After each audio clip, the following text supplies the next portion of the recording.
The engine noise died suddenly. 300 passengers fell silent as the pilot emerged, his voice cold through the speakers. "This flight will not take off until you return that woman to her first-class seat. Right now." No one knew the black woman just removed to economy controlled this airline's future. Before we dive into this incredible story, drop a comment and let us know where you're watching from. If you believe in standing up for what's right, smash that like button and subscribe so you never miss stories of courage and justice. Now, let's uncover what happened on this unforgettable flight. 6 hours earlier, Nadine Washington stood in her corner office on the 30th floor of Tech Vista Solutions headquarters in San Francisco. At 47, she had built a $2 billion AI software empire from absolutely nothing. Today marked the culmination of 12 years of relentless work. She was flying to New York to finalize a $500 million acquisition that would cement her company's dominance in the industry. Nadine checked her reflection one final time. Her gray Armani suit fit perfectly, tailored to convey exactly what she was: powerful, successful, in control. Her cornrows were woven into an elegant pattern that took 3 hours to complete. Cartier glasses perched on her nose. The Patek Philippe watch on her wrist cost more than most people's cars. Her Hermes bag contained not just her laptop, but confidential documents that would reshape the tech industry. Forbes had named her CEO of the year just 2 weeks ago. The magazine sat on her desk, her face on the cover with the headline, "Breaking Barriers: How Nadine Washington Built an Empire." She allowed herself a small smile. That scared girl from a tiny Alabama town had come impossibly far. Her assistant knocked. "Your car is ready, Ms. Washington. You have plenty of time to make your flight." At San Francisco International Airport, the first-class check-in counter processed her ticket smoothly. The agent smiled professionally, wished her a pleasant flight, handed over her boarding pass. No issues. No problems. Nadine moved through security with the ease of someone who traveled every single week. The TSA officer barely glanced at her credentials before waving her through. The first-class lounge welcomed her with champagne she declined. She had work to finish. Nadine opened her laptop, reviewing the final presentation one more time. Every number had to be perfect. Every projection had to be airtight. The board of directors would scrutinize every detail. A white businessman in his 60s settled into the chair beside her, despite numerous empty seats throughout the lounge. Gerald Foster. His name tag identified him as attending the same business conference in New York. He glanced at Nadine with barely concealed curiosity. "What do you do?"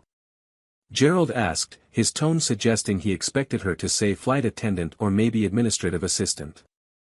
"Technology," Nadine replied simply, not looking up from her screen. Gerald nodded, his interest evaporating. He pulled out his phone, speaking loudly enough for everyone nearby to hear. "Yeah, I'm in the lounge now. It's getting crowded with these people. They're everywhere these days, even in first class. I remember when you knew everyone here was, serious business." Nadine's fingers paused over her keyboard. She knew exactly what "these people" meant. She had heard variations of this her entire career. She took a slow breath and continued working. "Pick your battles," she reminded herself. "Save your energy for fights that matter." Boarding began on time. Nadine walked down the jetway, her heels clicking confidently. She had earned this first-class seat. She had earned every single thing she had. The aircraft gleamed. Nadine found seat 2A, her preferred spot, window side in the first row. She stowed her bag carefully, settled into the plush leather, and opened her laptop again. Around her, other first-class passengers took their seats. Businessmen in expensive suits. A few couples clearly flying for vacation. Everyone looked comfortable, like they belonged. A flight attendant approached. Patricia Reynolds, according to her name tag. Mid-30s, blonde hair pulled into a tight bun, lips pressed into a thin line. Her eyes landed on Nadine and something shifted in her expression. Surprise. Confusion. Suspicion. Can I help you find your seat? Patricia asked, her tone suggesting Nadine must be lost. I'm in my seat. 2A. Nadine gestured to the seat number above her head. Patricia's smile didn't reach her eyes. May I see your boarding pass? Nadine handed it over, a tiny alarm bell ringing in her mind. She had flown hundreds of times. No one ever asked to see her boarding pass after she had already boarded and sat down. Patricia examined it far longer than necessary, turning it over as if searching for evidence of fraud. She called over another flight attendant, a man in his late 20s named Brandon Miller. They huddled together, whispering while glancing repeatedly at Nadine. Other passengers began to notice. Gerald Foster, seated in 3C, watched with obvious interest. Brandon stepped forward, his voice carrying through the cabin. Ma'am, we believe there might be some confusion about your seat assignment. Nadine felt her stomach tighten. Here we go, she thought. Here we go again. Nadine kept her voice level, professional. There's no confusion. I purchased this ticket 3 weeks ago. Seat 2A. First class. I have my boarding pass, my credit card statement, and my confirmation email if you need to see them. Patricia exchanged a meaningful look with Brandon. We've had reports of fraudulent tickets recently. We need to verify everything is legitimate. Reports from whom? Nadine asked. I checked in at your counter 90 minutes ago. Everything was fine then. What changed? Brandon shifted his weight. We just need to be thorough. And honestly, ma'am, your appearance doesn't really match our typical first-class clientele. The words hung in the air like poison. Nadine felt heat rising in her chest. My appearance? I'm wearing a $3,000 suit. What exactly about my appearance concerns you? Patricia jumped in quickly. We're not saying anything like that. We just need to follow protocol. For everyone's safety and comfort. Whose comfort? Nadine's voice rose slightly. She forced it back down. Getting angry would only confirm their biases. I am the CEO of TechVista Solutions. I fly first class every single week. I have platinum status with this airline. This is discrimination, plain and simple. A white woman across the aisle, Diane Campbell, whispered loudly to her husband. I don't know where she got that ticket, but they should check carefully. You can't be too careful these days. Nadine's hands clenched. 12 years of building a company. 12 years of proving herself over and over. And here, 30,000 feet below where she would soon fly, she was being treated like a criminal. Patricia signaled toward the front of the plane. I'm calling the head flight attendant. She'll sort this out. Charlotte Evans emerged from the galley. 50 years old, steel gray hair, and eyes that assessed Nadine in one cold sweep. She listened to Patricia's explanation, nodding slowly. Ma'am, I apologize for the inconvenience, but we need to ask you to move to another seat while we verify your ticket information. Charlotte's tone allowed no argument. I'm not moving. This is my seat. I paid $7,000 for this ticket. If you have a problem with my presence here, call airport security. Call the police. But I will not be removed from the seat I purchased because of your prejudice. Charlotte's expression hardened. Ma'am, if you refuse to cooperate, I'll have no choice but to remove you from this aircraft entirely for disrupting operations and refusing to follow crew instructions. Other passengers began voicing their opinions. Gerald Foster spoke up. We're already delayed. If there's an issue with her ticket, she should just move so we can get going. A businessman in row 4 nodded. Exactly. The rest of us have places to be. Nadine looked around the cabin. Not one person met her eyes. Not one person spoke in her defense. She was alone in a sea of judgment and indifference. Her phone was in her hand. She started recording. I'm documenting this. I'm being removed from first class for no legitimate reason other than the color of my skin. Patricia reached for the phone. You cannot record on this aircraft. It's against regulations. It's absolutely not against regulations, Nadine shot back. But intimidating passengers is. Brandon stepped closer, his body language aggressive. Another male flight attendant appeared, flanking Nadine's other side. Charlotte crossed her arms.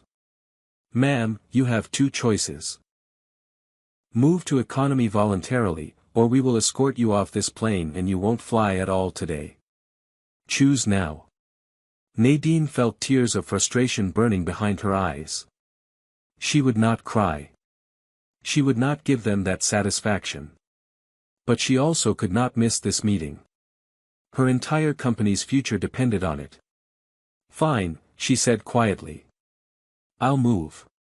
But I'm filing a formal complaint. I'm contacting my attorney. And you haven't heard the last of this. Charlotte smiled thinly. Of course, ma'am. You can file whatever you want after we land. Now please gather your belongings. Brandon and the other attendant stood close as Nadine pulled her laptop and bag from under the seat. Her hands shook with rage. Patricia grabbed Nadine's carry-on from the overhead bin, handling it roughly. They walked her down the aisle like she was a criminal being perp-walked. Every eye in first class watched. Some looked away uncomfortably. Most watched with curiosity or approval. Gerald Foster had actually gone back to reading his magazine, completely unconcerned. Nadine walked past row after row, her head held high despite the humiliation burning through her veins. This was not how CEOs were treated. This was not how human beings should be treated. But deep down, she knew the truth. This was exactly how black people were still treated, no matter how successful they became. Seat 27B sat wedged between a teenager with headphones and a young black man in a hoodie. The space was cramped, the air stale. Nadine's knees pressed against the seat in front of her. There was no power outlet for her laptop. No room to spread out her documents. She tried to shove her Hermes bag under the seat. It barely fit. The luxury item looked absurd here, like she was pretending to be someone she was not. Except she was not pretending. She was exactly who she claimed to be. The world just refused to believe it. The young man beside her watched her struggle with sympathetic eyes. They did that to you. Kicked you out of first class. Nadine nodded, not trusting her voice yet. I'm Jamal Hughes, he said quietly. I'm sorry that happened. I know exactly how it feels. Nadine finally looked at him. He was maybe 25, with kind eyes and an engineering textbook poking out of his backpack. Thank you, she managed. She pulled out her phone before the flight attendants could demand all electronics be stowed. Her fingers flew across the screen. Rita Thompson, her attorney, answered on the first ring. Rita, I need you to document something. I was just removed from my first-class seat on Flight 447 to New York because the staff claimed I looked suspicious. I'm sitting in economy now. I need this on record immediately. Rita's voice sharpened with anger. Did they give any legitimate reason? No. They claimed they needed to verify my ticket, but we both know what this was really about. I want to file suit. And I want it loud. I'll start the paperwork now. Are you safe? Do you need me to contact the airline? I'm fine. Just angry. I'll call you when we land. Nadine ended the call and closed her eyes. 12 years of fighting. 12 years of being the only black woman in boardrooms full of white men. 12 years of being questioned, doubted, dismissed. She thought she had climbed high enough to escape this. She was wrong. An older white woman leaned forward from the row behind. Eleanor Price, her voice gentle. I saw what they did to you. That was terrible. Absolutely terrible. If you need a witness for anything, I'll testify. Nadine turned, surprised. You would do that? Of course. I'm 78 years old. I've seen too much injustice in my life to stay silent anymore. Eleanor's eyes were fierce despite her age. Thank you, Nadine said, meaning it deeply. That means more than you know. Jamal spoke up again. Last year, they pulled me off a plane because someone said I looked threatening. I was wearing a hoodie and carrying a backpack. I'm a software engineer. I was going home to see my sick mother. But to them, I was just another suspicious black man. Nadine recognized the pain in his voice. It mirrored her own. How did you handle it? I didn't. I just accepted it, got on the next flight, and tried to forget. But it eats at you, doesn't it? Every single time you have to prove you belong somewhere. Every single time, Nadine agreed. She thought about all the venture capitalists who had refused to meet with her because they could not imagine a black woman running a tech company. The investors who assumed she was the secretary when she walked into pitch meetings. The competitors who whispered that she must have slept her way to success. She had overcome all of it through sheer determination and undeniable results. But here, on this airplane, none of that mattered. She was just another black woman who did not belong in first class. The announcement crackled through the cabin. Flight attendants, prepare for departure. The plane began pushing back from the gate. Nadine fastened her seatbelt, trying to focus on her presentation. But the words blurred on her screen. Her hands were still shaking. They taxied toward the runway. Nadine stared out the window at the gray tarmac, the distant hills, the life she had built in San Francisco. In 5 hours, she would land in New York and walk into the most important meeting of her career. She needed to be sharp, focused, powerful. Instead, she felt small and humiliated. The plane turned onto the runway. The engines powered up, that familiar whine building toward takeoff. But then, suddenly, everything stopped. The engines wound down. The plane jerked to a halt. Confused murmurs rippled through the cabin. Nadine looked up from her laptop. What was happening? The cockpit door opened. A tall black man in a crisp pilot's uniform stepped out. Captain Aaron Bennett. His face was set in hard lines, his jaw tight. He picked up the intercom handset. Ladies and gentlemen, this is your captain speaking. We have a serious situation that must be addressed before this aircraft can depart. 300 passengers held their breath. Aaron's eyes scanned the cabin until they found Charlotte Evans. I need to speak with the head flight attendant immediately. This flight is grounded until we resolve a problem. Nadine's heart began to pound. What was this? What was happening? 15 minutes earlier, in the cockpit, First Officer Christopher Lane had mentioned the commotion in first class. Some passenger got moved to economy. I think there was an issue with her ticket or something.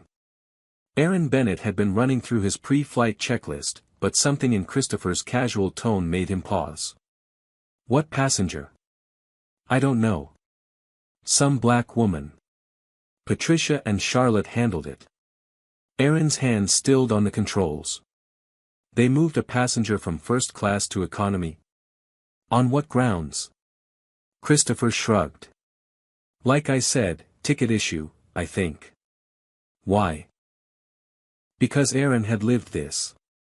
5 years ago, he had stood at a gate in his pilot uniform, and a passenger had looked at him and said, "You're the pilot." Really? The disbelief in that woman's voice still stung.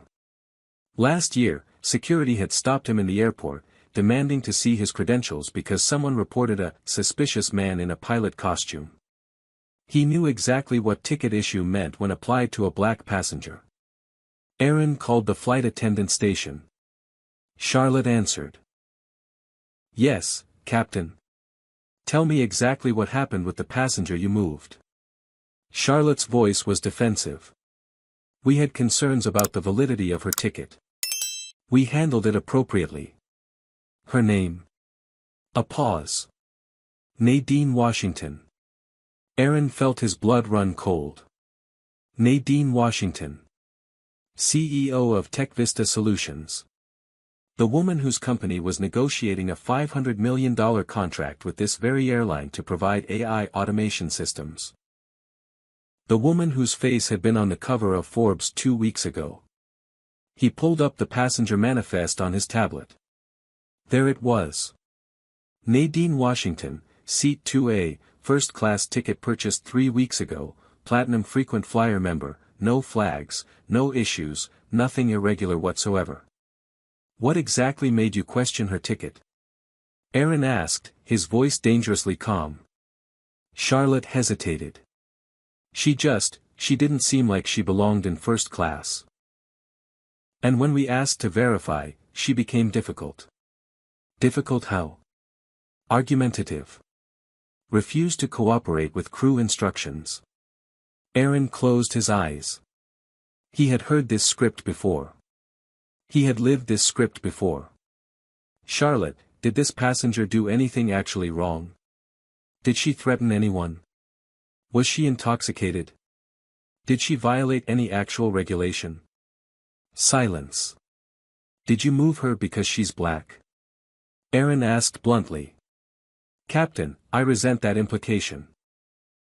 We were following protocol. What protocol allows you to remove a passenger from a legitimately purchased seat with no cause? Aaron's voice rose. You racially profiled her. You humiliated her.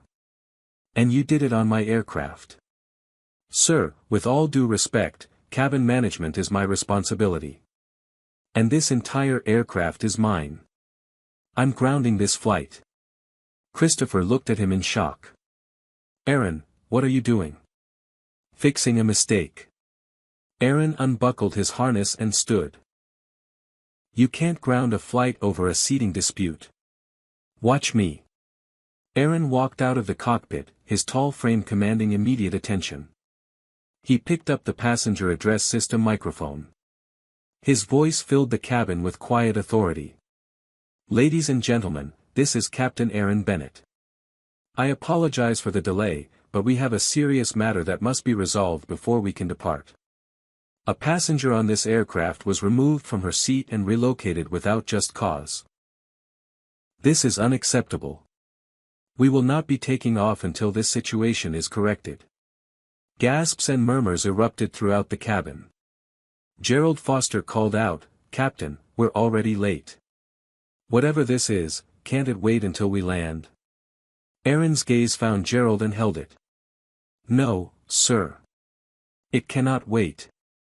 Because if we don't address injustice when it happens, we become complicit in it. He walked down the aisle toward economy, his uniform drawing every eye. Passengers craned their necks to see where he was going.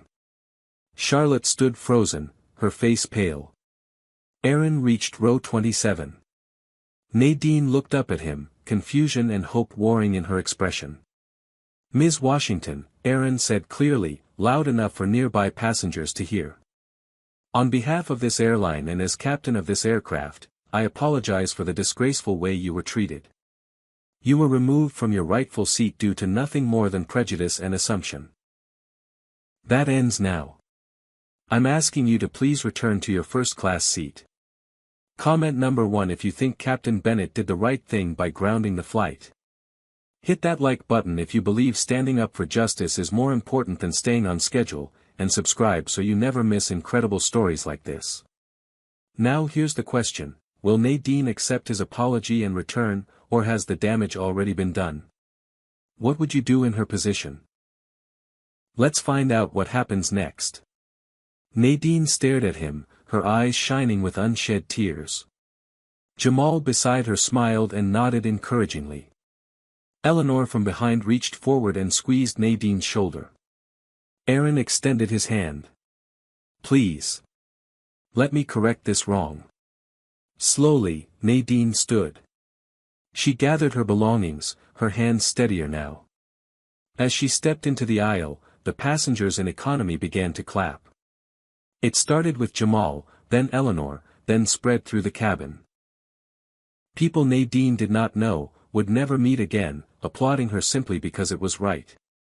She walked beside Aaron back toward first class, her head high. When they entered the premium cabin, the atmosphere was completely different. Uncomfortable silence. Guilty faces looking away. Charlotte and Patricia stood rigid, their confidence evaporated. Aaron's voice carried through the section. This is a mess. Nadine Washington, CEO of Tech Vista Solutions, one of the most successful technology companies in America. She deserves the same respect and dignity as every other passenger on this aircraft. Anyone who has a problem with that can take it up with me. Nadine reclaimed seat 2A. It felt different now. Not like a luxury, but like a battlefield she had won. Aaron turned to Charlotte. We'll be discussing this at length with management when we land. For now, you'll treat MS Washington with the professionalism she deserves. Am I clear? Yes, Captain, Charlotte whispered. Aaron looked at Nadine. Again, my sincere apologies. This should never have happened. Thank you, Captain Bennett, Nadine said, her voice strong despite the emotion behind it. What you just did took courage. Not many people have that. It's not courage. It's basic human decency. Aaron nodded and returned to the cockpit. Charlotte approached hesitantly. Ms. Washington, we. There was a misunderstanding. Nadine looked at her coldly. There was no misunderstanding. There was racism. Say it correctly. Patricia stepped forward, her voice shaking. We were just following our training about suspicious behavior.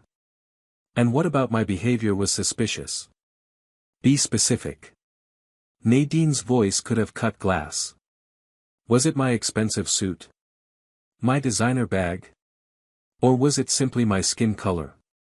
Neither woman could answer. I want both your full names and employee numbers.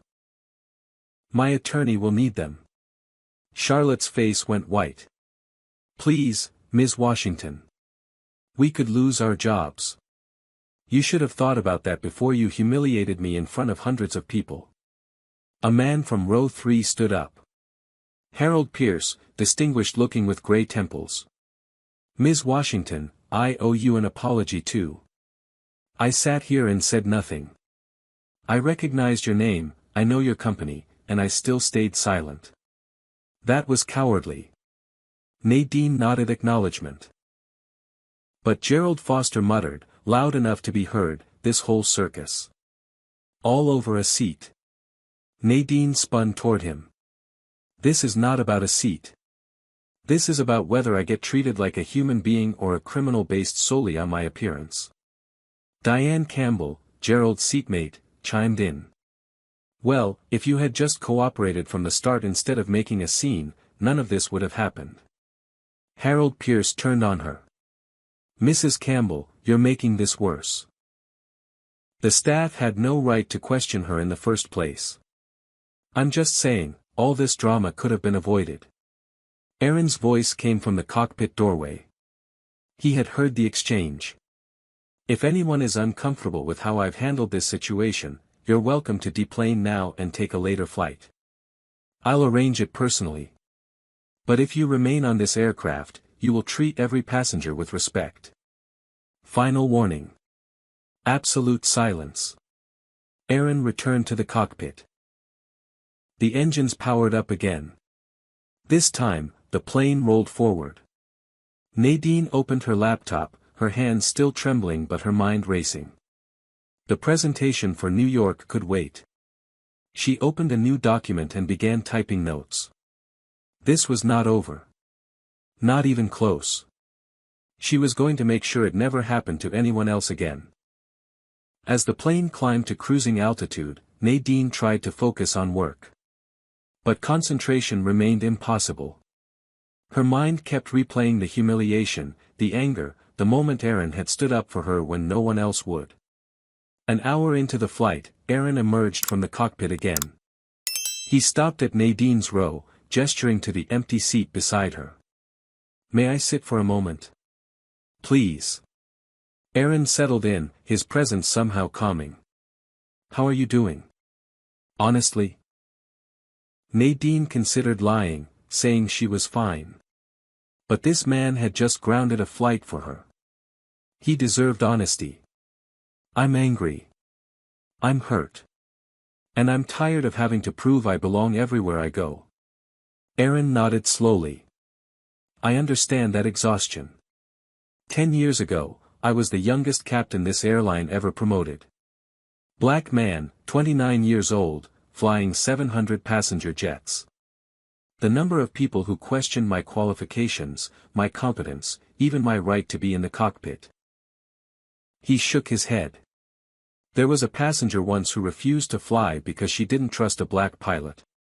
Said it right to my face. What did you do?" "I flew that plane perfectly. Smoothest landing of my career, actually. And you know what? She never apologized. Never even acknowledged she was wrong. She just got off and went about her day, probably still convinced she was right to doubt me." Nadine felt a kinship with this man. They had fought the same battles in different arenas. "When I started TechVista 12 years ago, I pitched to 102 investors. 101 said no. They didn't believe a black woman could run a tech company. They said it politely, in careful language, but that's what they meant." "Who was the one who said yes?" Nadine smiled for the first time since boarding. "Eleanor Price. The older woman sitting in 28C back in economy.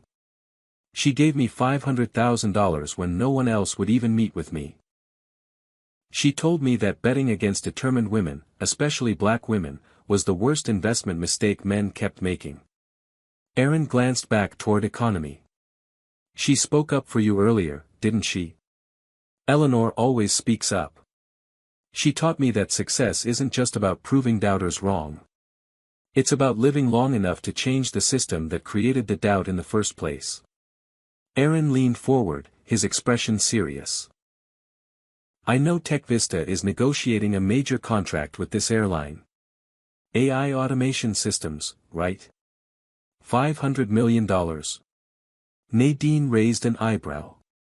"You're well informed. It's a big deal for us. But I have to ask, after today, are you still willing to work with us?" Nadine had been asking herself the same question. "Honestly? I don't know. How can I partner with a company whose employees treat me like this?" "Because not everyone here is like Charlotte and Patricia," Aaron said quickly. "There are hundreds of employees, thousands, who want to do better. Who want the airline to be better. But change has to come from the top, and it has to come from leverage. You have that leverage now." An idea crystallized in Nadine's mind.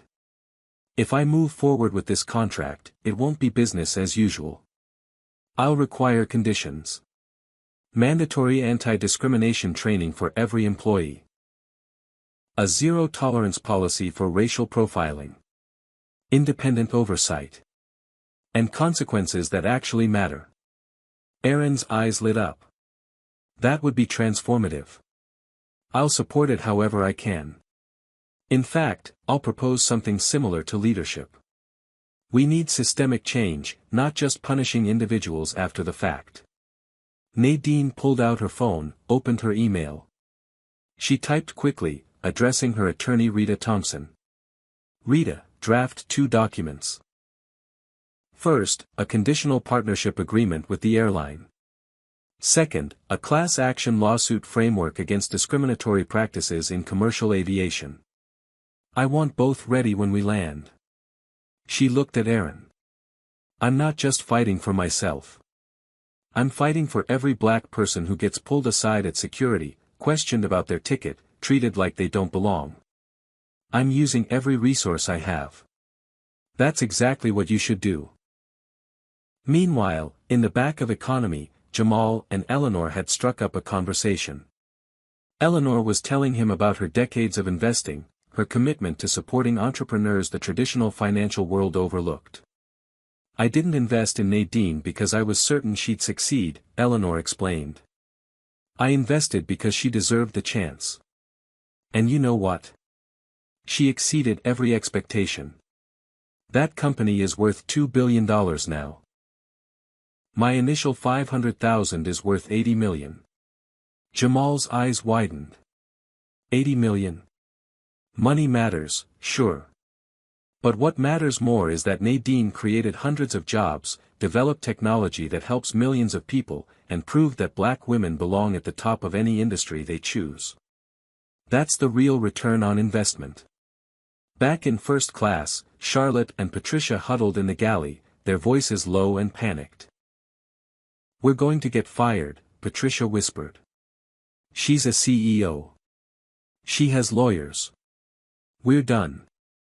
Charlotte's confidence had completely crumbled. I was so sure. She just looked so out of place.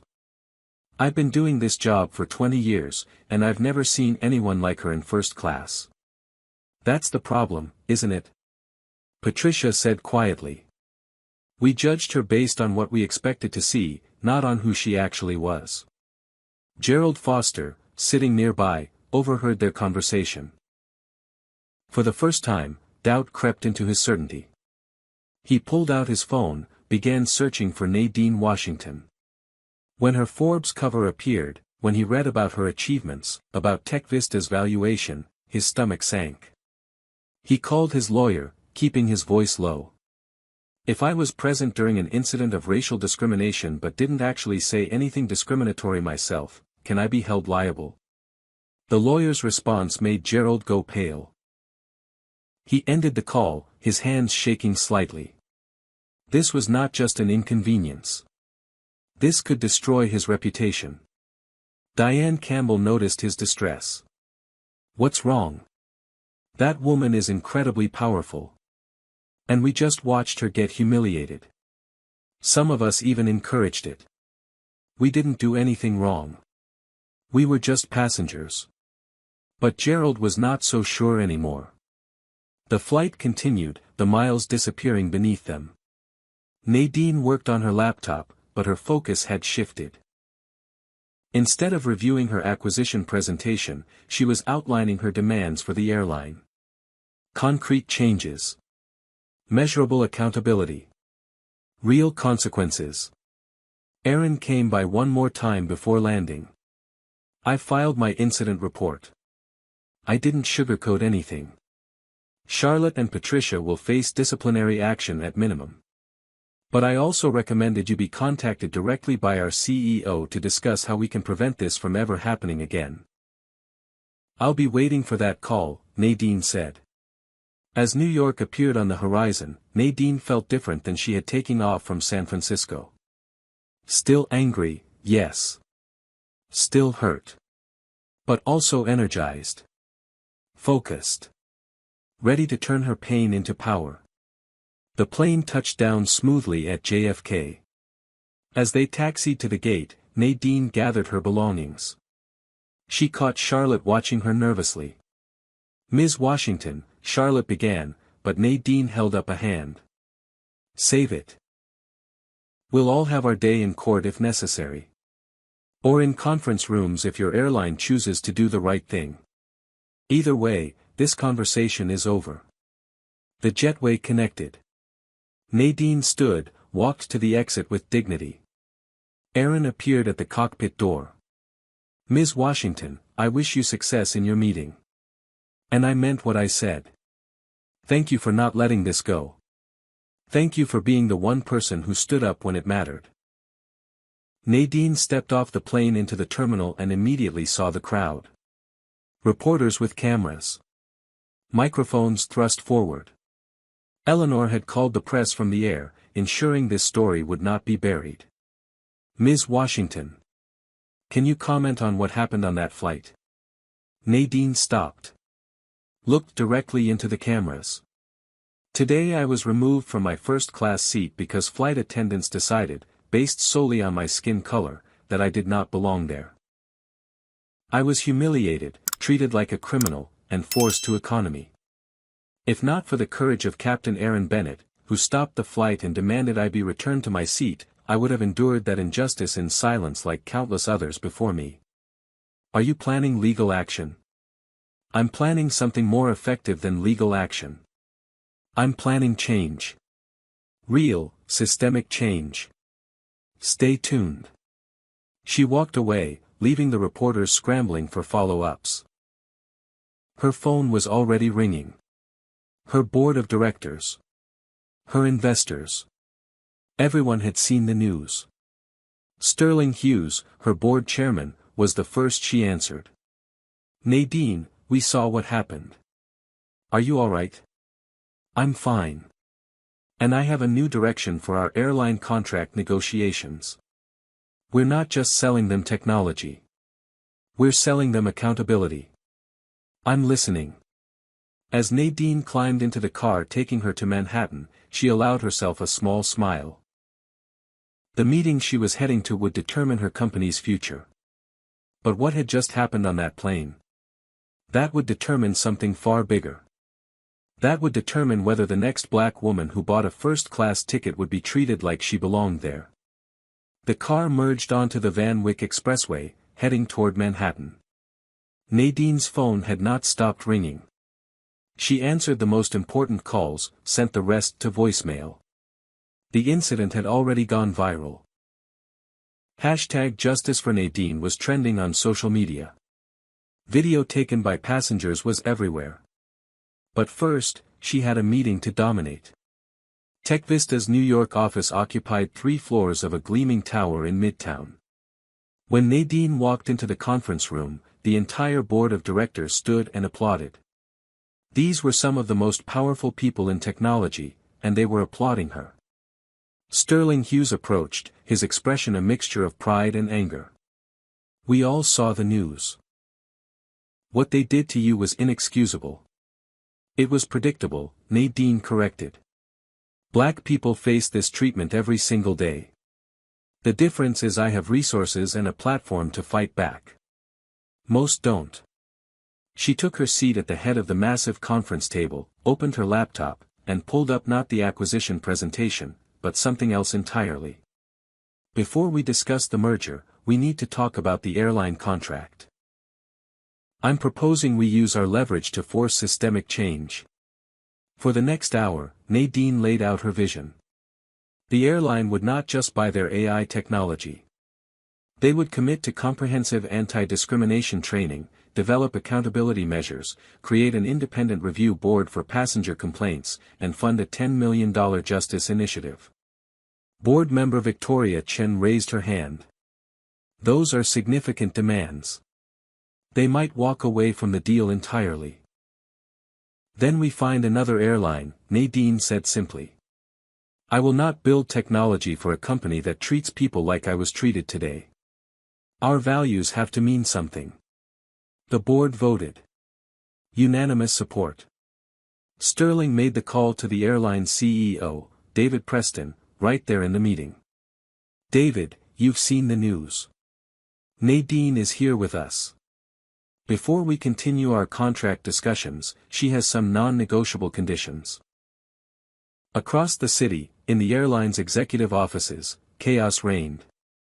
David Preston watched his company's stock price drop in real time. 3% loss in 2 hours. The PR disaster was spreading exponentially. His chief communications officer, Sarah Coleman, stood before his desk with a tablet showing the latest social media metrics. Sir, this is beyond anything we can spin. The video of Captain Bennett grounding the flight is everywhere. The quotes from Ms. Washington are devastating. We're being called racist, discriminatory, and out of touch. What do we do? David asked. Apologize. Fire the employees involved.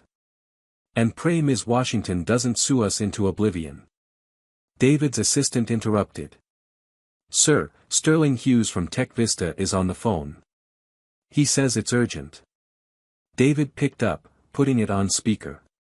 Sterling, I want to start by apologizing for what happened to Ms. Washington. It was completely unacceptable, and we're taking immediate action. Nadine's voice came through, clear and firm. Mr. Preston, apologies are appreciated but insufficient. If you want this partnership to continue, if you want to avoid a class action lawsuit that will make headlines for years, you will agree to my terms. She outlined her demands. Mandatory training. Zero-tolerance policies. Independent oversight. A $10 million fund for victims of discrimination in aviation. David's chief counsel, sitting beside him, shook his head frantically, mouthing no. Too much exposure. Too much liability. But David Preston had been in business for 30 years. He knew when he had no leverage. Ms. Washington, those are extensive requirements. Can we discuss them in person? You have 24 hours to provide a written commitment. After that, I go public with my lawsuit and cancel our contract. Your choice. The call ended. David looked at his team. She's going to destroy us if we don't comply. She might destroy us if we do, the lawyer countered. Admitting fault, committing to these changes, it's essentially confessing to systematic discrimination.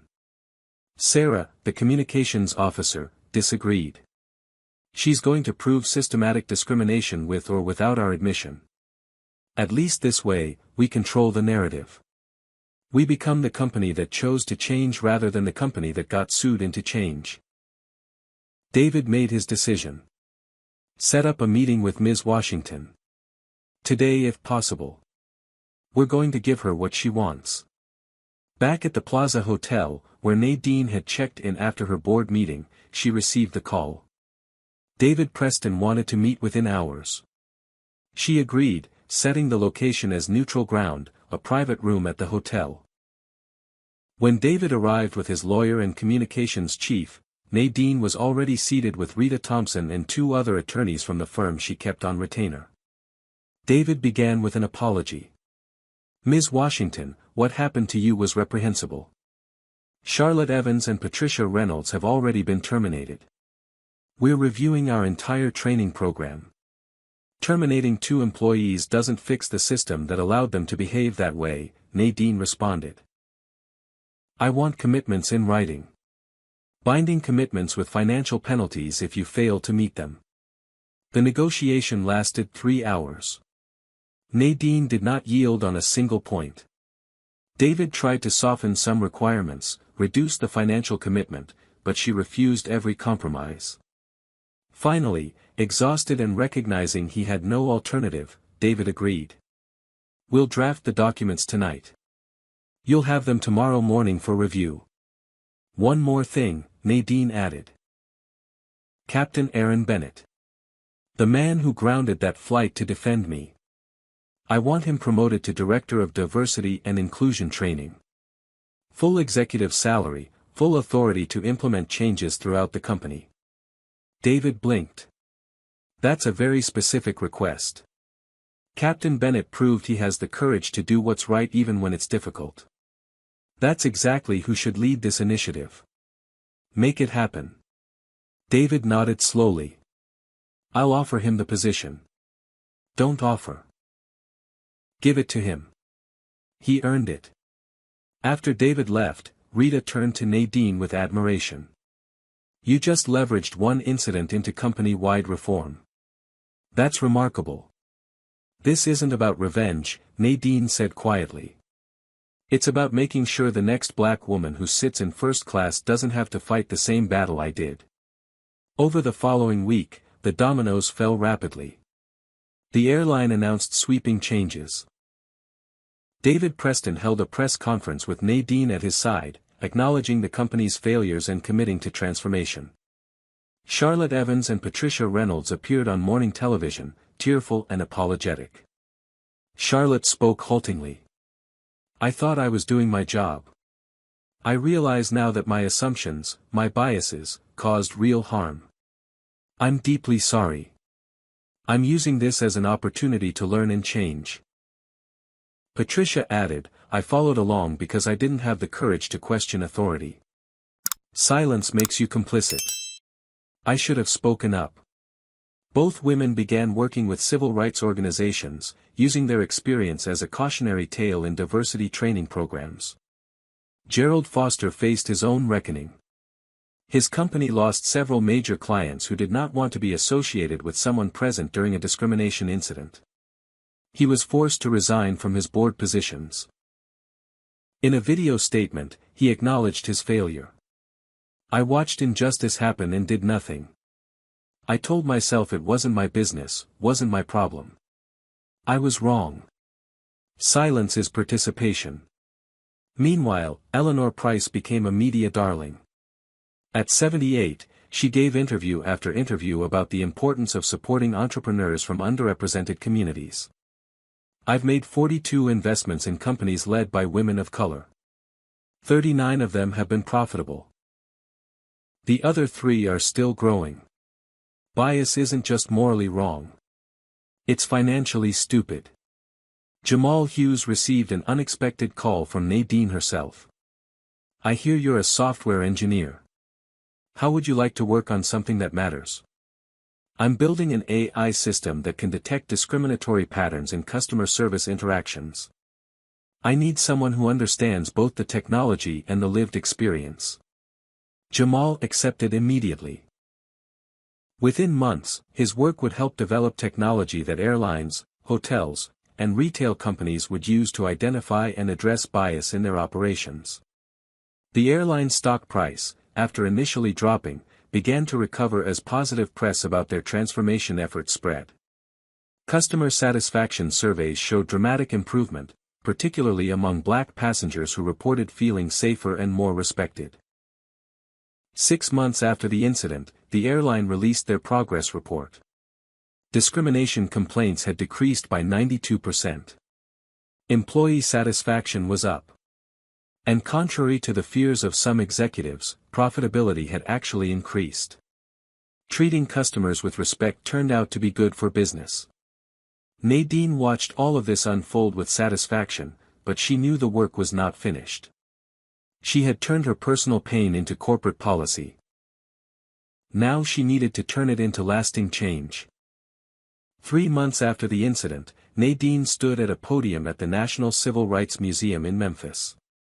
The room was packed with activists, attorneys, and everyday people who had faced similar discrimination. She was announcing the official launch of the Tech Vista Justice Fund. Today, we're committing $20 million to provide legal representation and support for victims of racial discrimination in travel and transportation, Nadine declared. No one should have to choose between fighting injustice and affording a lawyer. No one should have to stay silent because they don't have resources. The audience erupted in applause. Rita Thompson stood beside her, smiling. In the past weeks, they had been contacted by hundreds of people with stories eerily similar to Nadine's. Removed from flights. Questioned at hotels. Followed in stores. The pattern was undeniable and overwhelming. Erin Bennett, now officially the airline's Director of Diversity and Inclusion, spoke next. When I grounded that flight, I knew there would be consequences. What I didn't expect was the opportunity to create real change from the inside. In the past 90 days, we've trained every single one of our 40,000 employees. We've revised policies, created accountability structures, and most importantly, we've listened to the people we've harmed. He gestured to a screen showing statistics. We're not perfect yet. But discrimination complaints are down. Passenger satisfaction is up across all demographic groups. And we're seeing other airlines adopt similar programs. Change is spreading. A reporter asked the question everyone was thinking. Ms. Washington, you could have taken a settlement, kept quiet, and moved on. Why fight this publicly? Nadine leaned into the microphone. Because settlements protect companies, not people. Silence enables systems to continue harming others. I had the resources and platform to fight. How could I not use them? Every black person in America has a story like mine. Most never get justice. I had the chance to change that equation. I took it. The press conference concluded, but the real work continued. The Justice Fund began taking cases. A black family removed from a cruise ship for suspicious behavior, which turned out to be letting their children play in the pool. A Latina businesswoman questioned about whether her luxury car was really hers at a hotel valet. A black man detained by mall security for matching the description of a suspect who looked nothing like him. Each case was fought vigorously. Some resulted in settlements with policy changes. Others went to trial and set legal precedents. The message was clear: discrimination had consequences. Meanwhile, TechVista's AI detection system, led by Jamal, was being tested by major corporations. The software analyzed customer service interactions for patterns that suggested racial bias. Hotels discovered their front desk staff disproportionately questioned black guests about payment methods. Rental car companies found their employees more frequently demanded additional documentation from Hispanic customers. Retailers learned their security followed black shoppers at rates far exceeding actual theft incidents. Armed with data, these companies could no longer deny their problems. Many chose to address them. Those who didn't found themselves facing lawsuits backed by the Justice Fund's resources. Nadine's company thrived. The airline contract, now signed with all her conditions included, generated massive revenue. But more than that, it generated respect. Other companies sought partnerships with TechVista specifically because of Nadine's stance on justice. Her values became her brand's greatest asset. Eleanor Price, ever the investor, pointed this out during one of their regular lunches. "You've proven that doing the right thing can also be the profitable thing. That's the most powerful argument for change. Profitability shouldn't be the reason we treat people fairly," Nadine countered. "No, but it's the reason corporations listen. You're speaking their language while changing their values. That's brilliant." A year after the incident, Harvard Business School invited Nadine to speak. The auditorium was filled with students, most of them young people of color who saw Nadine as proof that they too could succeed despite the obstacles. She told them her story. Not just the airplane incident, but her entire journey. The rejection. The doubt. The moments she wanted to quit. And the decision to keep pushing forward. A young black woman raised her hand during Q&A. "How did you handle the fear?" Fear of losing the contract, fear of retaliation, fear that speaking up would cost you everything. Nadine paused, considering her answer carefully. "I was terrified. But I asked myself what I would tell my younger self, the girl who faced rejection 102 times before getting her first investment. I would tell her that fear is information, not instruction. Feel it, acknowledge it, then do what's right anyway." A white male student asked, "What can those of us with privilege do?" "We're not the targets of this discrimination." Be Aaron Bennett, Nadine said immediately. "Use your position to protect those who don't have the same protections. Speak up when you see injustice, even when it's uncomfortable. Especially when it's uncomfortable. Your silence maintains the status quo. Your voice can change it." After her speech, Aaron appeared on stage, surprising her. He carried a plaque. Today, the Airline Pilots Association is honoring Nadine Washington with the Social Justice Achievement Award. Ms. Washington, you transformed an industry's approach to equity. On behalf of every pilot who's been questioned about their qualifications because of their skin color, thank you. Nadine accepted the award, but her mind was already on what came next. Awards were nice. Real change was better. She met with Charlotte Evans and Patricia Reynolds, who had requested the meeting. Both women had spent the year in intensive diversity training, working with civil rights organizations, confronting their own biases. Charlotte spoke first, her voice thick with emotion. "Ms. Washington, I can never undo what I did to you. But I wanted you to know that I've devoted this year to understanding why I did it. I grew up in an environment where certain assumptions about black people were so normalized I didn't even recognize them as prejudice. That's not an excuse. It's an explanation. And it's something I'm working every day to unlearn. Patricia added, I followed Charlotte's lead because I was conflict averse. I saw you being treated unfairly and said nothing. That cowardice enabled discrimination. I'm teaching young flight attendants now, using my experience as a warning about the harm that silence causes. Nadine listened without interruption. When they finished, she spoke carefully. I appreciate your willingness to change. Real accountability means not just apologizing but ensuring it never happens again. If you're genuinely committed to that, then your mistakes can become lessons for others. We are committed, Charlotte said. Completely. Then make sure every person you train understands that assumptions based on appearance destroy dignity. Teach them what you learned the hard way. Both women nodded, tears in their eyes. They would never be friends with Nadine. But perhaps they could be allies in preventing others from repeating their mistakes. Gerald Foster had his own journey. After resigning from his company, he took a position teaching business ethics at a community college. His first lecture addressed his failure on that airplane. I watched discrimination happen and told myself it wasn't my responsibility. I was wrong. In business, in life, silence is a choice. And it's a choice with consequences. He donated a significant portion of his remaining wealth to the Justice Fund. It would not erase his inaction, but it was something. David Preston, the airline CEO, became an unexpected advocate for corporate accountability. At industry conferences, he spoke openly about his company's failures and the reforms they had implemented. We thought we were above this problem. We weren't. Every company has bias in its systems. The question is whether you're brave enough to acknowledge it and committed enough to fix it. Other airlines began following suit. Not because they wanted to, but because passengers demanded it and Nadine's model proved it was possible. Within 2 years, the entire industry had adopted similar training and accountability measures. Nadine watched this ripple effect with deep satisfaction. One moment of injustice, transformed through determination and resources into systemic change.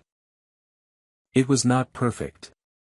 Discrimination had not been eliminated. But the conversation had changed. The expectations had changed.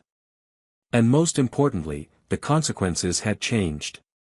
People who discriminated now faced real repercussions.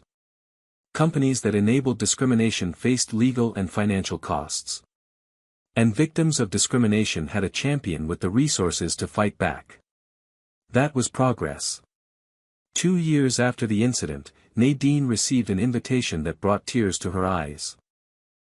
The Smithsonian National Museum of African American History and Culture wanted to include her story in their civil rights exhibition. They were creating a display about modern discrimination and resistance. She stood in the museum, looking at the exhibit they had created. Her boarding pass from that flight, preserved behind glass. Photos of Aaron grounding the plane.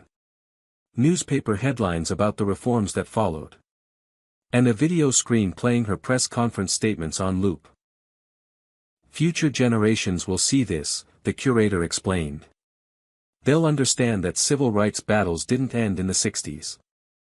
They continue every day, in different forms, fought by people like you. Nadine thought about her younger self, the scared girl from Alabama who had been told repeatedly she did not belong in tech, in business, in leadership. That girl had grown into a woman who changed an entire industry's approach to equality. But she was not done. TechVista launched a new initiative, partnerships with historically black colleges and universities to create AI ethics and bias detection programs. Jamal led the effort, recruiting students who understood both the technology and the human cost of algorithmic discrimination. These students are building the next generation of tools that will make bias visible and measurable, Jamal explained at the program launch. They're ensuring that as AI becomes more prevalent, it doesn't amplify existing prejudices. Eleanor Price, now 80, continued investing in women of color entrepreneurs. Her portfolio had grown to 60 companies, collectively valued at over $5 billion and employing thousands of people. She had become the leading voice for inclusive venture capital. People told me I was taking foolish risks, Eleanor said in an interview. They said these founders were unproven, that diversity was less important than returns.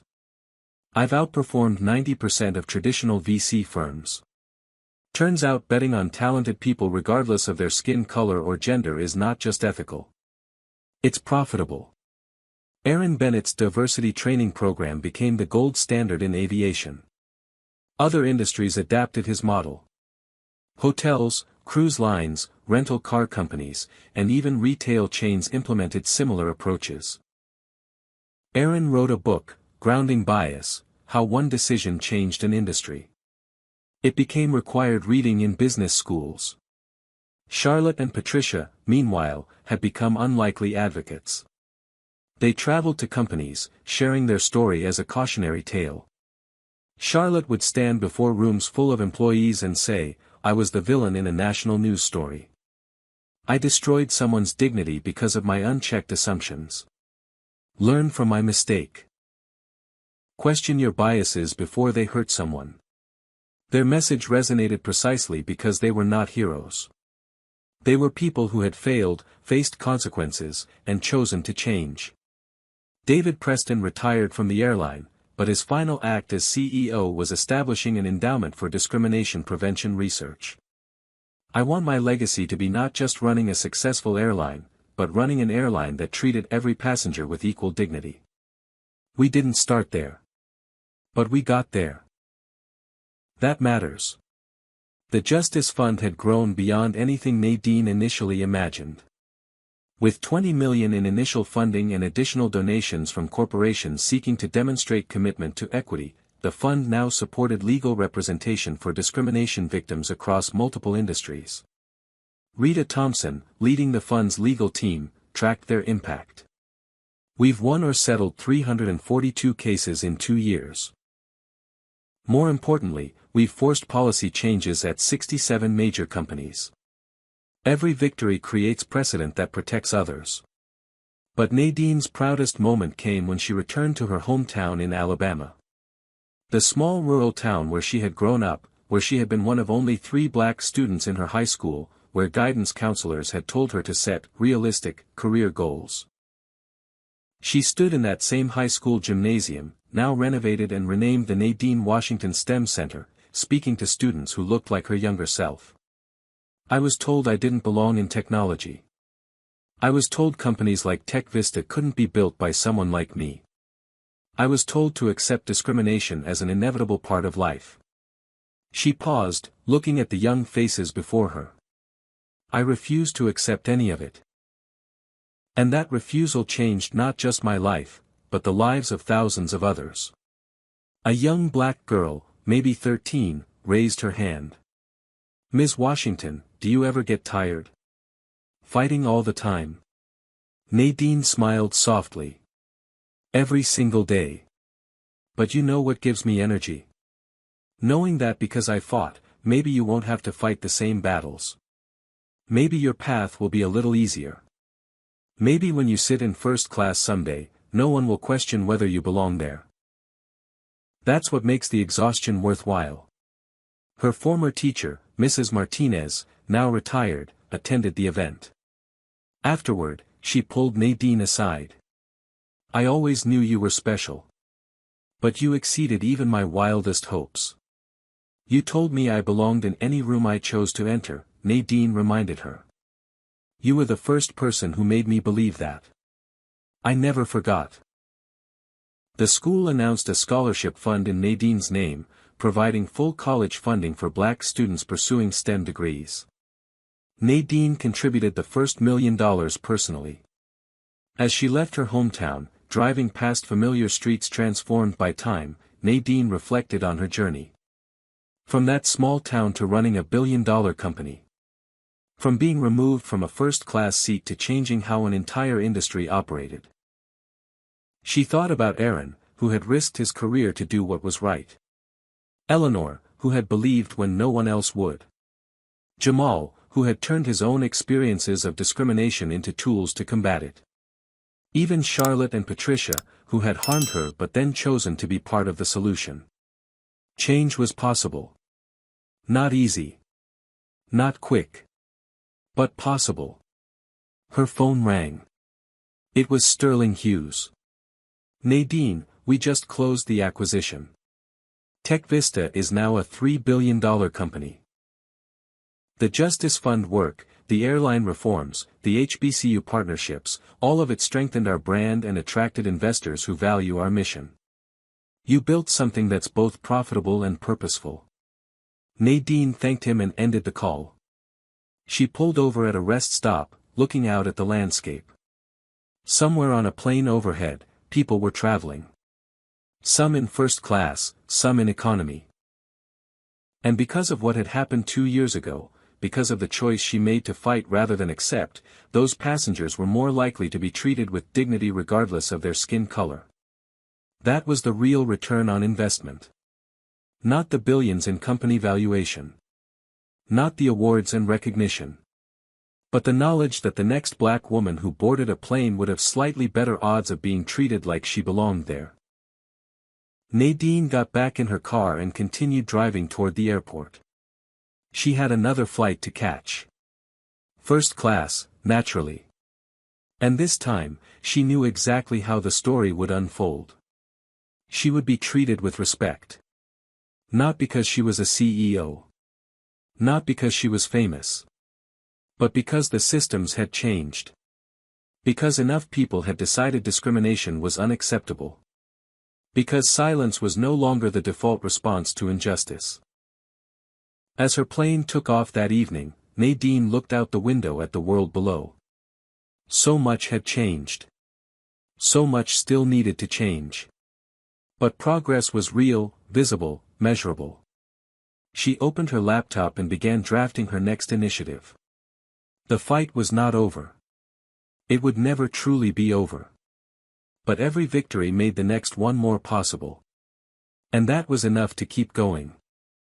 5 years after the incident, Nadine Washington stood in a place she never imagined, the grand opening ceremony of Washington Bennett International Terminal at San Francisco Airport. The terminal, named jointly for her and Aaron, represented the airport's commitment to equity and inclusion in aviation. The terminal's design incorporated art celebrating black excellence in aviation, from Bessie Coleman to modern pilots and executives. Digital displays rotated through stories of breaking barriers and fighting discrimination. And at the entrance stood a bronze statue, Nadine seated in an airplane seat, head held high, with the inscription, "She refused to move. She moved the world." Nadine stood before the crowd of dignitaries, journalists, and ordinary travelers. Aaron stood beside her, no longer in a pilot's uniform but in the suit of a corporate vice president. His diversity initiatives had been so successful that he now oversaw human resources for the entire airline. 5 years ago, I was removed from a first-class seat on a flight that should have been routine, Nadine began, her voice carrying through the terminal. That moment of injustice became a catalyst for change that rippled far beyond one airplane, one airline, one industry. She gestured to the people standing with her. Eleanor Price, now 83, still sharp and still investing in entrepreneurs the world overlooked. Jamal Hughes, whose AI bias detection systems were now used by Fortune 500 companies worldwide. Rita Thompson, whose Justice Fund had grown to provide legal support in 8 countries. Even Charlotte Evans and Patricia Reynolds, who now ran one of the nation's most respected diversity consulting firms, helping companies avoid the mistakes they had made. Change doesn't happen alone, Nadine continued. It happens when people choose courage over comfort. When Captain Bennett grounded that flight, he risked his career. When Eleanor believed in me decades ago, she risked her capital. When Jamal turned his pain into purpose, he risked being vulnerable. When Charlotte and Patricia faced their failures publicly, they risked their reputations. She paused, looking directly into the cameras broadcasting this moment worldwide. Every one of you watching this has that choice. When you see injustice, you can stay silent and safe, or you can speak up and potentially change someone's world. I'm asking you to choose courage. The crowd applauded, but Nadine was not finished. This terminal is beautiful, and I'm honored by it. But it's not the end point. It's a reminder. A reminder that progress requires constant vigilance. That systems default to inequality unless we actively push them toward justice. That today's victory must fuel tomorrow's fight. She shared statistics that demonstrated real change. Discrimination complaints in aviation had decreased by 74% industry-wide. Black executives in transportation companies had increased by 41%. The Justice Fund had provided legal representation in over 1,000 cases, winning 87% of them and forcing policy changes at 132 major corporations. But, Nadine cautioned, we cannot declare victory and stop fighting. Last month, a black teenager was removed from a bus for looking suspicious. 2 weeks ago, a Latina executive was questioned about her credentials at a hotel.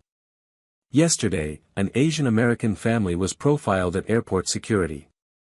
The work continues. Aaron took the microphone. When I stopped that flight 5 years ago, I was following a simple principle: people matter more than schedules. Dignity matters more than convenience. Justice matters more than avoiding discomfort. That principle should guide every decision in every industry. He announced new initiatives. Mandatory bias training was now required for pilot certification, not just at one airline but industry-wide.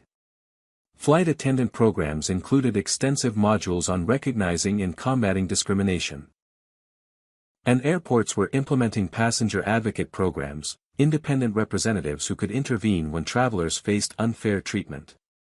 Eleanor spoke briefly but powerfully. I'm an old woman now.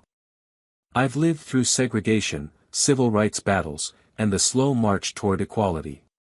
What Nadine did, what Aaron did, what all of you can do, is refuse to accept that the march is over. Every generation must fight its own battles against injustice. This is yours. Win it. The ceremony concluded with the unveiling of the terminal centerpiece, a wall where travelers could share their own stories of discrimination and resistance. Within hours, hundreds of stories appeared, creating a living archive of both the problem and the ongoing fight against it. Later that evening, Nadine sat with her core team in a restaurant overlooking the bay. They toasted their achievements but also discussed future challenges. We've changed aviation, Jamal said. But housing discrimination is still rampant. Employment discrimination. Healthcare disparities. We've won one battle. So we fight the next one, Rita replied. The Justice Fund is expanding into employment law next quarter. We're not stopping. Nadine smiled at her team, this collection of people who had turned personal pain into systematic change. Here's what I've learned. Individual acts of discrimination are symptoms. The disease is the acceptance of those acts as inevitable. We didn't just punish people who discriminated. We changed the culture that enabled discrimination. That's the model we take into every fight. Aaron raised his glass. To fighting the next battle. And the one after that. And the one after that. They drank to it. Weeks later, Nadine returned to Harvard Business School, this time not as a speaker but to teach a semester-long course, From Injustice to Impact, Using Business Leverage for Social Change. The syllabus included case studies of how corporations could be pressured into equity, how legal frameworks supported discrimination victims, and how technology could both perpetuate and combat bias. Her students were diverse, engaged, and hungry to make a difference. Many of them had their own stories of discrimination. Together, they developed frameworks that other businesses adopted.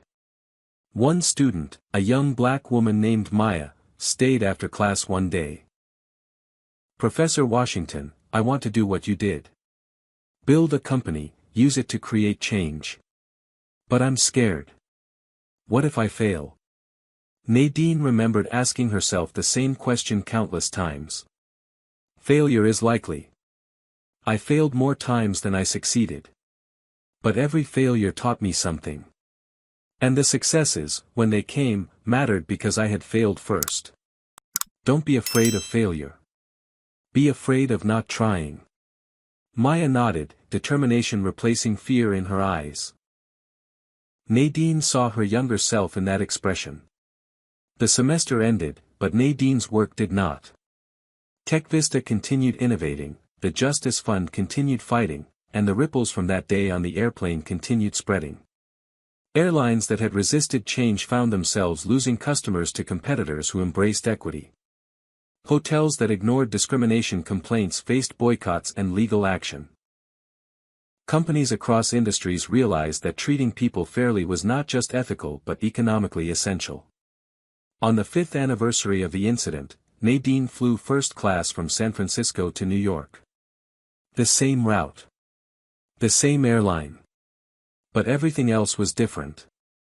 The flight attendant who greeted her was a young black woman named Kenya.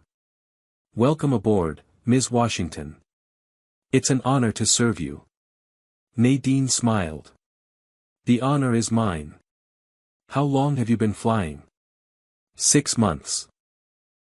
"I almost didn't pursue this career because I'd heard stories about discrimination. But then I learned about what you did, what Captain Bennett did, and I realized things were changing. I decided to be part of that change." Tears pricked Nadine's eyes. "That's why we did it. So people like you would feel safe pursuing your dreams." As the plane took off, Nadine looked around first class. Black passengers, white passengers, Asian passengers, Latino passengers. All treated with equal respect and dignity. It was not perfect. Nothing ever was. But it was better. She thought about the statue at the airport. She refused to move. She moved the world. It was not quite accurate. She had not moved the world alone. Aaron had helped. Eleanor had helped. Jamal, Rita, even Charlotte and Patricia in their own way. Thousands of people had contributed to this change. But she had refused to accept injustice as inevitable. And that refusal had been the spark that lit a fire. The plane climbed toward cruising altitude. Below, the country spread out in all its complicated beauty. So much progress made. So much still needed. Nadine opened her laptop and began writing. Not a business plan this time, but a book. Her story, from Alabama to boardrooms to that airplane and beyond. She would tell it all, the failures and triumphs, the fear and courage, the defeats and victories. Because the next generation needed to know that change was possible. Difficult, exhausting, sometimes dangerous, but possible. The flight attendant, Kenya, stopped by with a drink. "Can I ask you something, Ms. Washington?"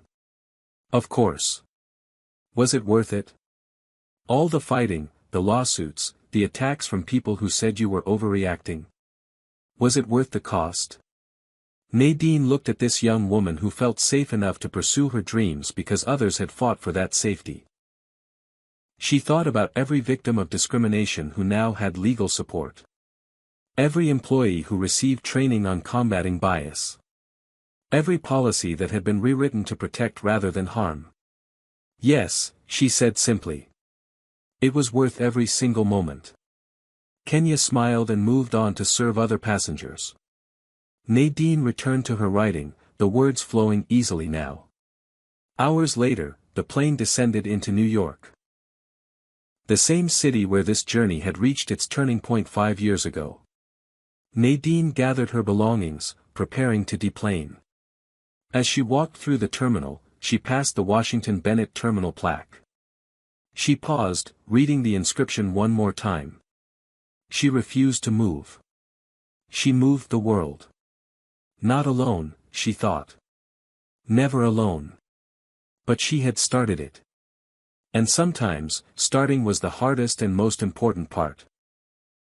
Nadine walked into the New York evening, ready for whatever came next.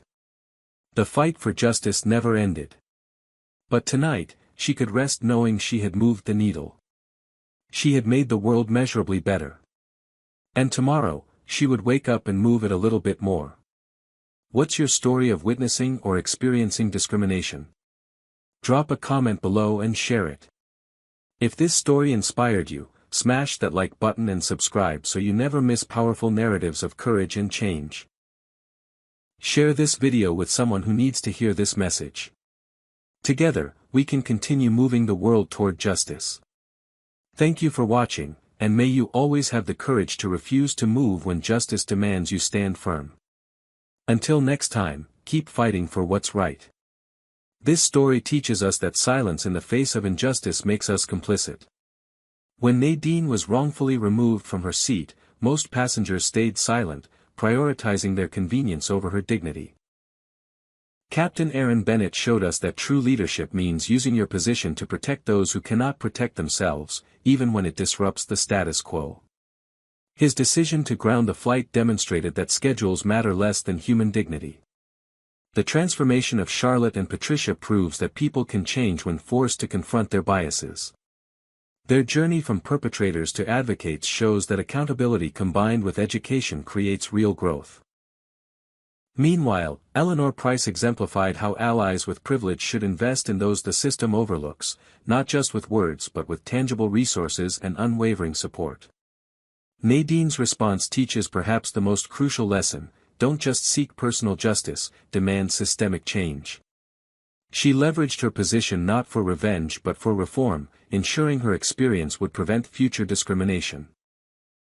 Her strategy of using business leverage to force corporate accountability created ripple effects across entire industries.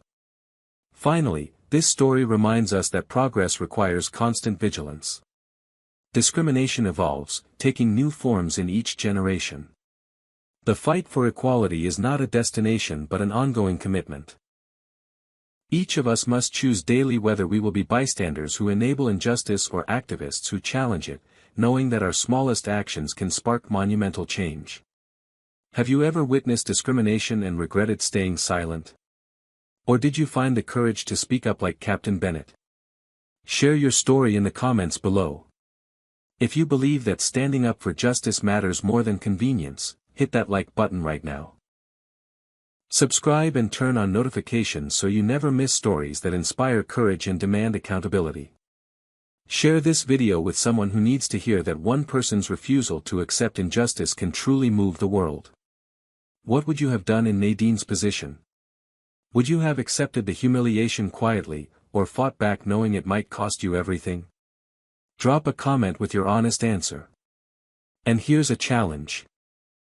This week, when you see unfairness happening to someone else, will you be the person who speaks up? Thank you for watching this powerful story of courage, transformation, and the relentless pursuit of justice. May you always have the strength to refuse to move when dignity demands you stand firm.